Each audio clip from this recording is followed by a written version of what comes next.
ఎదురు చూస్తున్నాడు. ఎందుకు? శాంతమారు ఎందుకు? నేను ఆరాధన నిన్న అడుగుతున్నాను, ఎదురు నొప్పుతున్నావు, అందుకే నేను కరెక్ట్ ఎక్కడ కరెక్ట్ అవ్వాలా అక్కడ కాదని చెప్పి నేను చెప్తున్నాను. అప్పుడప్పుడు వస్తావు, వాక్యం బాగా కరెక్ట్ అవ్వాలి. దేవుడికి పని హల్లెలూయా. కూర్చోరా, అందించుకోవడాలు కూడా లేవు.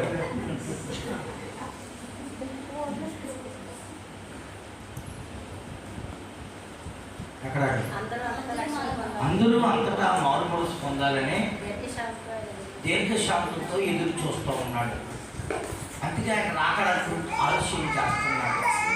కానీ కుటుంబంలో ఎంతోమంది మారాలి, ఎంతోమంది వాటి కోసం ప్రార్థన చేస్తున్నాం, ఎంతోమంది కన్నీరు విడుస్తున్నారు.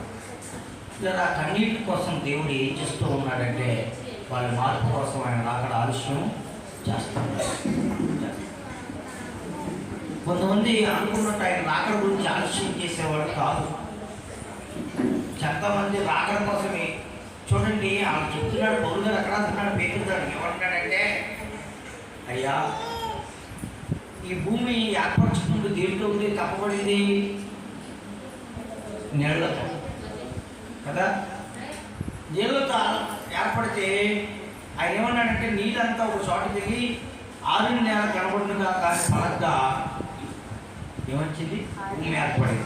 ఏం ఏర్పడింది? భూమి ఏర్పడింది.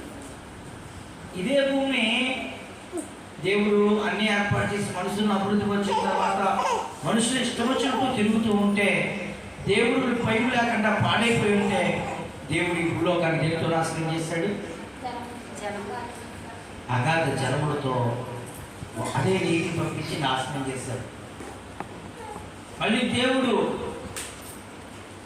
ఆ నీరు నిప్పుకోచేసి మళ్ళీ నోహు కుటుంబం ద్వారా కొత్త జనరేషన్ సృష్టించాడు. ఇప్పుడు ఇన్ని జాతులు అయిపోయి, ఇంతమంది ప్రజలయ్యారు, ఇన్ని దేశాలు అయ్యారు. ఇప్పుడు ఇది కూడా దేనికోసం కాసుకున్నదో తెలుసా? అగ్ని వర్షం కోసం కాసుకుంటుంది. దేనికోసం? అగ్ని వర్షం గుర్తుందో కూడా ఎక్కడ గుర్తుంది?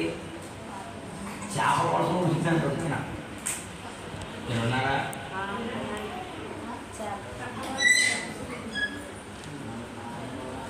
చేపల వర్షం కురిసిందని, వడల వర్షం కురిసింది. ఇదే వర్షం అగ్ని వర్షం. ఈ వర్షాల వర్షంలో ఈ వర్షం పడదనుకున్నారు కనుక ఇది కురిచింది. అమెరికాలో మన లాస్ ఏంజెల్స్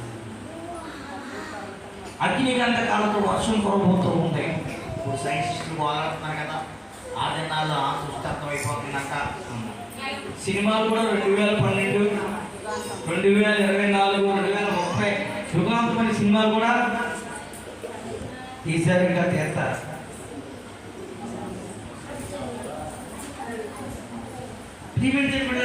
ఈ మన ఇల్లున వాళ్ళు కూడా ఏం కోరుకుంటారంటే ఈ సృష్టి నాశనం కాబోతుంది. మాట ఎప్పుడు చెప్పారు. ఆయన యానం చేశారు, అపహాస్యం చేశారు. నోహు సువార్త ప్రకటిస్తూ ఉంటే ఏం చేశారండి? అపహాస్యం చేశారు. తర్వాత వాళ్ళు ఏమయ్యారు? సిగ్గుపడిపోయారు. ఏమయ్యారమ్మా? సిగ్గుపడారు. దేవుడి సన్నిధిలో దావీదు నాట్యం ఆడుతుంటే ఒక ఆవిడ నవ్వి ఎగతాళి చేసింది, అపహాస్యం చేసింది. ఎవరు? మేకాలు. ఏ కాలు? మీ కాలు కాదు, మేకాలు. దేవుడికి మహిమ కలుగుతారు. హల్లెలూయా. మేకాలు ప్రియమైన పెట్టారా? ఎగతాళి చేస్తే ఒక శాపాన్ని తెచ్చుకోండి. దైవజనులు ప్రియమైన పెట్టారా? దారిని వెళ్తుంటే బోడివాడ బోడివాడ అని పలికారు. 40 మంది పెద్దలై తెలుగు బట్టలు పట్టుకుని పోయారు. అపహాస్యం చేయకూడదు. అపహాస్యం అంటే దేవుడికి అస్సలు ఇష్టం ఉండదు. ఉండదమ్మా. అపహాస్యం కూర్చుంటే చోటగా కూర్చోవద్దు అన్నాడు. నువ్వు కూడా ఎక్కాలను, నువ్వు కూడా ఎక్కాలు వేస్తావు అన్నాడు. అపహాస్యుడు కూర్చుంటే చోటను కూర్చోకూడదు. 10 మంది మాట అయితే బాగుంది, ఇంకొక మాట వేస్తాం, అది మన రకం. అందుకే దేవుడు మన రకం గురించి బాగా అర్థమై అపహాస్యం కూర్చుంటే చోటన కూర్చుండగా అన్నాడు. దేవుడికి మేము కలుగాక. అపహాస్యకులు అంటే దేవుడికి ఇష్టం ఉండదు, దేవుడికి అసహ్యం. అందుకే అపహాసాన్ని ఆయన చాలా అసహించుకుంటాడు. ఇప్పుడు రాకడ కోసం, దేవుడి కోసం కూడా ఏం చేస్తున్నారు చెప్పండమ్మా? అపహాస్యం చేస్తున్నారు. బైబిల్లో రాయబడింది, పరిశుద్ధ గ్రంథంలో కీర్తన గ్రంథం 42వ కీర్తన 3వ చరణం.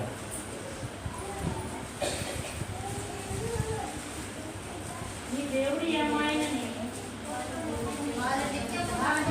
నాతో అనుచుండగా రాత్రికాలంలో నా కన్నీళ్ళు నాకు అన్నపానములైన. చిన్న బాధలో కష్టంలో ఉంటే ప్రజలు ఏమంటారంటే నీ దేవుడు ఏమయ్యాడు, నీ భక్తి ఏమైంది, నువ్వు చేసే ప్రార్థన ఏమయ్యాయి అని ఏం చేస్తారమ్మా? ఏం చేస్తారు? అపహాస్యం చేస్తారు. అయినా నువ్వు కుంగిపోవద్దు, దేవుడి కోసం నిలబడు. ఎంతమందిని అపహాస్యం, నీ పక్షాన్ని నిలబడి దేవుడు ఏం చేస్తాడు? కార్యం చేస్తాడు. దేవుడికి మహిమ కాక. అది ఎవరి కోసం నిలబడాలి? మనం దేవుడి కోసం నిలబడాలి. నిలబడాలా పడుకోవాలా? నిలబడాలి. ఏమై నీ దేవుడు అంటే మనోడు ఎక్కడ పోయి ఇస్తున్నాడట? దేవుని దగ్గరికి వెళ్ళి కన్నీరు కాలుస్తూ ప్రార్థన చేస్తున్నాడు. అప్పుడు ఏమయ్యాయి? నా కన్నీళ్ళు అన్నపానముగా చేసుకుని ప్రార్థన చేస్తే దేవుడు ఉంటాడా? మనం చూడండి, ఎవరన్నా మనం బాధ పెట్టినప్పుడు, భయపెట్టినప్పుడు, అవమానపరిచినప్పుడు, అన్న పిల్లలు లేదని చాలా అవమానపరిచి ఎక్కడికి మందిరానికి వచ్చి అన్నపానం చేసి ప్రార్థన చేద్దేమే, ఆవిడ అవమానం తీర్చబడిందా లేదా? నిన్ను అవమానపరిచినా, ఎంతమంది అవమానపరిచినా ఒకటే నేర్చుకో, ప్రార్థన చేయడం, కన్నీరు ఇవ్వడం ఎందరో మర్చిపోవద్దు, కన్నీరు పెట్టుకోవడం మర్చిపోవద్దు. మధ్యాహ్నకాల సమయంలో లాగుతున్నారు పాపం. దేవుడికి మేము కలుగుతారు. హల్లెలూయా. పొద్దున వచ్చిన లాగుతారు అనుకుంటా. దేవుడికి మేము కలుగు కాక. హల్లెలూయా, హల్లెలూయా. దేవుడి సన్నిధానంలో మనం ఒకటి నేర్చుకోవాలి. ఎంతమంది అవమానపరిచినా, అపహాస్యం చేసినా దేవుడి సన్నిధిలో నిలవబడటం, మోకరించడం నేర్చుకోవాలి. అప్పుడు నీ అవమానానికి ప్రతిగా రెట్టింపు కొరత ఘనతని ఇస్తాడు. నిన్ను అపహాసించిన వారి చోటే నిన్ను హెచ్చిస్తాడు. హల్లెలూయా, హల్లెలూయా. నిజం, లోకం మనం ఎప్పుడు పడిపోతామా, అపహాసిద్దామా అని చూస్తుంది. దేవుడైతే నిన్ను నిలబెట్టాలని చూస్తున్నాడు. ఆమె. రెండవది మలాకీ గ్రంథం 2వ అధ్యాయం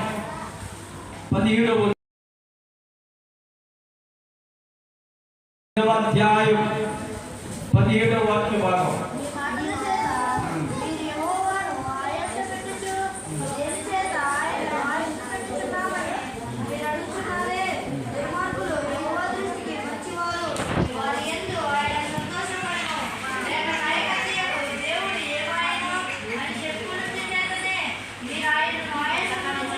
అక్కడ ఏమంటున్నాడంటే, మీరు దేవుణ్ణి ఆయాసపెడుతున్నారు. అమ్మ, దేవుణ్ణి ఆయాసపెడుతున్నారు కాగా మీ మాటలతో ఒక్కొక్కరు ఇంట్లో వాళ్ళు ఆయాసపెడతారు. కోపం వచ్చేది ఏం చేస్తారు? ఆయాసంలో ఉంటుంది. ఇప్పుడు దేవుడికి కోపం వచ్చేటట్టుగా మాట్లాడుతున్నారట. ఏంటి ఆ మాటలో? ఏంటంటే దేవుడు అట దుష్టుల పక్షాన ఉంటాడట. కొంతమంది ఏమంటారంటే, దుష్టి మాట్లాడుతుందంటే దుష్టి పనే బాగుందండి, భక్తుల కంటే భక్తున్న వాళ్ళ కంటే భక్తుల పనే బాగుందండి అంటూ ఉంటారు. దేవుడు దుష్టుల పక్షాన్ని ఉన్నాడని అంటారు. దేవుడు దుష్టుల పక్షాన్ని ఉన్నాడా? నాయకత్వ ఏం దేవుడు ఎక్కడ ఉన్నాడట? మరి కొంతమంది దేవుడు చాలా అన్యాయిస్తాడండి, నాకు ఎంత